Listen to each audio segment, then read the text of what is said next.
este proyecto es tratar de darle una segunda oportunidad a esos loros que ilegalmente están como mascotas en domicilios. El loro hablador es una especie emblema en lo que es tráfico de fauna silvestre. Es el animal que todos quieren tener porque es vistoso, porque habla. Busca como lograr una red de conservación que involucra a la facultad y a la universidad, el Laboratorio de Virología de la Universidad Nacional de Córdoba, personas que son referentes de la localidad de Villa Guillermina, en el norte de Santa Fe, y también involucra a otras instituciones como son la Granja La Esmeralda o Centro de Rescate de La Esmeralda del gobierno de Santa Fe. El proceso arranca con una gran tarea de las fuerzas de seguridad cuando realizan controles, ya sean controles en ruta o allanamientos en domicilios, en lugares de venta ilegal,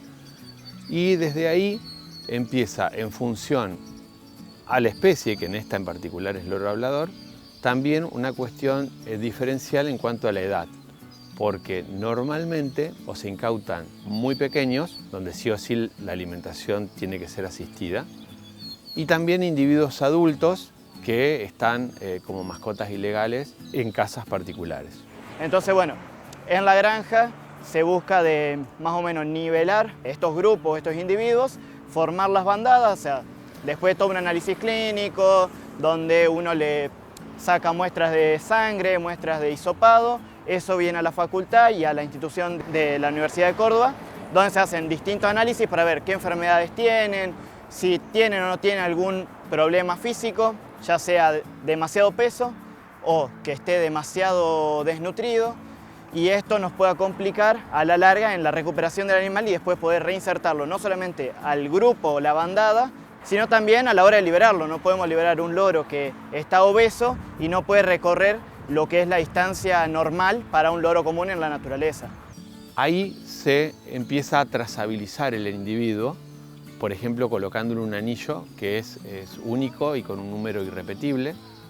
Eso va adosado a una historia clínica de ese individuo y diferentes planillas que nos van a ir indicando con el correr del tiempo en que estén en cautiverio cómo va a ir progresando ese animal, ya sea físicamente, conductualmente y también clínicamente, ¿no es cierto? Bueno, una vez que pasan por todo eso, van a otro sector que se llaman cuarentenas externas, un devenir de jaulas de mayor o menor tamaño, con diferentes artilugios para fomentar alguna conducta natural. Por ejemplo, el que puedan comer de una forma natural y no en un comedero convencional y demás. Obviamente todo es un proceso que no es tan tajante que de un día para el otro se les cambian cosas, sino que es toda una cuestión que va llevando inclusive hasta años muchas veces. Normalmente son aves que viven muchos años, tienen un promedio de 60 años, donde hay individuos que superan los 80 años en ese promedio. Por ende, muchas veces un animal en cautiverio de 20 años, 30 años, no es una condición extremadamente negativa para volver a la naturaleza.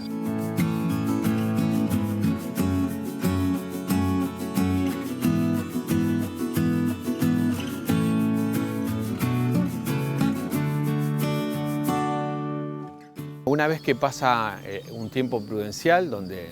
se alinean, por así decir, todas estas patas de la rehabilitación,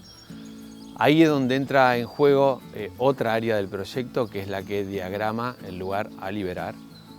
Generalmente trabajamos con reservas naturales provinciales y una en particular que está en la zona rural de Villa Guillermina. En Villa Guillermina liberamos alrededor de 40-42 loros. Básicamente el viaje es: la mañana temprano se capturan los loros que están en sus voladeras. En la Esmeralda se los toma los loros, se los coloca en sus transportadoras y se hace un viaje intentando que sea lo más corto posible, sin parar tanto, para que el animal no se estrese tanto, llegar lo antes posible al lugar y hacer la liberación. Se le pone dentro de su transportadora un poco de fruta, un poco de comida, para que el animal, si así lo necesita, pueda consumir algo y bueno, también pueda hidratarse a través de la fruta. Esta especie en Santa Fe tenía una amplia distribución en el norte, pero después se fue relegando y hoy quedó solamente en dos lugares, Villa Guillermina y en Florencia. Empezamos a trabajar con Villa Guillermina porque era la población más devastada, por así decirlo, de las dos. donde justamente lo que se aporta ahora es meter individuos que tengan una capacidad no solamente de adaptación, porque ya se fueron rehabilitando, sino que reproductiva, cosa de, por así decir, ir sembrando en el norte de Guillermina parejas para que la población se empiece a recuperar. Una vez que se llega al lugar, al campo, se posicionan todas las transportadoras una al lado de la otra y se intenta abrir todas las transportadoras de una, cosa que los animales no vayan saliendo uno a uno, sino que salgan todos juntos como bandada y salgan y vuelen. Que no es que salgan y se queden ahí donde estamos nosotros, sino que salgan y vuelen y se alejen lo más posible. Generalmente liberamos en otoño o invierno, no en cualquier momento del año, por cuestiones biológicas de esta especie, y siempre en bandada. Los loros, al ver que se abre de repente la transportadora y ven que tienen todo el espacio, una vez que vuela el primero, salen todos juntos. O sea, siempre obviamente el que lidera es el primero que va a salir, así que ahí cuando salió ese primero, todos van por detrás siguiéndolo y ya después uno está un rato, mira cómo por ahí se mueve la bandada, si hay alguno que pudo no volar, que bueno, en ese caso se volvería a atrapar y se lleva de vuelta y volver a empezar con ese animal. En ese proceso entran el área de bosques nativos de la provincia, que son los que nos cuentan cuáles son la geografía más acorde para esa especie en ese lugar. También entran en juego las áreas de fiscalización y control del Ministerio de Ambiente, donde nos dicen justamente cuáles son la diagramación legal de estos animales,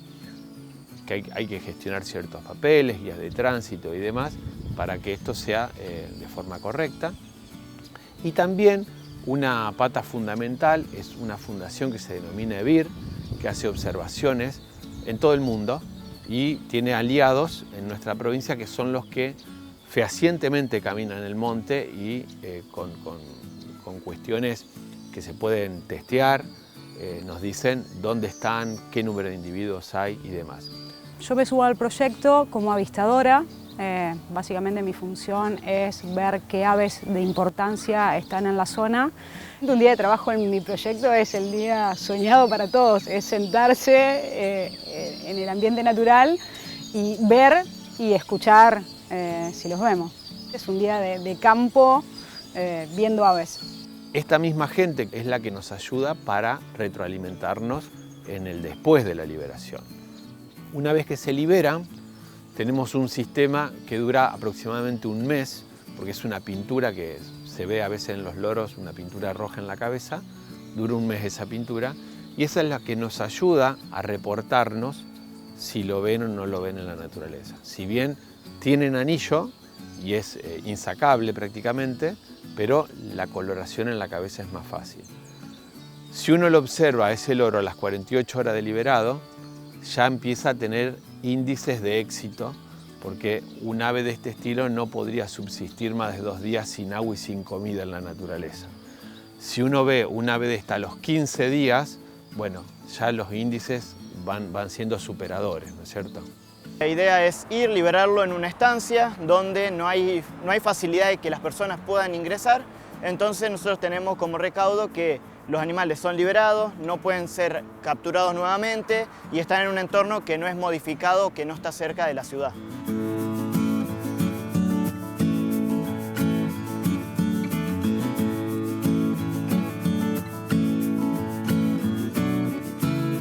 Arrancando primeramente por una salud humana también, porque no hay que olvidarse que transmiten enfermedades en ese sistema de cautividad que pueden matar a las personas, y también una cuestión de bienestar animal, que eso nos compete a todos los veterinarios. Entonces la facultad lo que ha aportado es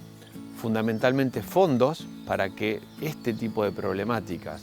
se empiecen a llevar a cabo, ¿no es cierto? Entonces la conjunción de la facultad con todas estas instituciones, por ejemplo como la Esmeralda, para llevar adelante estos proyectos de conservación que por sí solo ninguna institución única lo podría realizar. Bueno, yo creo que cualquier proyecto de conservación, cuanto más integrantes tenga, mejor sale siempre. No podemos plantear un proyecto de conservación de especie solamente abriendo jaulas y liberando. Tenemos que entender que hay un montón de otros factores que tienen que estar cuidados antes de reintroducir una especie. Como estudiante, como becario, no solamente esto me sirvió para crecer dentro de la parte más veterinaria, donde uno se va formando sobre otras especies, porque no es una sola especie la que vos te vas a dedicar, sino que tiene relación con otras. También me sirvió para aprender, por un lado, a poder expresarme en público, porque la extensión no solamente es, bueno, voy, tomo los loros, trabajo con ellos, sino que también los compartimos en congresos, los compartimos en, por ahí, charlas, como digo, entidades de Villa Guillermina, como escuelas. Entonces, bueno, son diferentes tipos de grupos con los que se trabaja y uno tiene que adaptar por ahí el material que tiene y también el vocabulario que va a usar.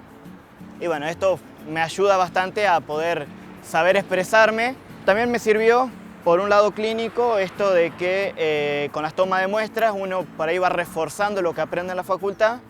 y va como incorporando ese conocimiento, decir, esto que aprendí me sirve para esto, y bueno, también empieza a hacer una extrapolación de datos, de ciertas cosas clínicas de semiología, uno los va pasando a lo que va haciendo en la práctica. Muchos años trabajé en docencia a puertas cerradas, por así decirlo, también en investigación para con loros,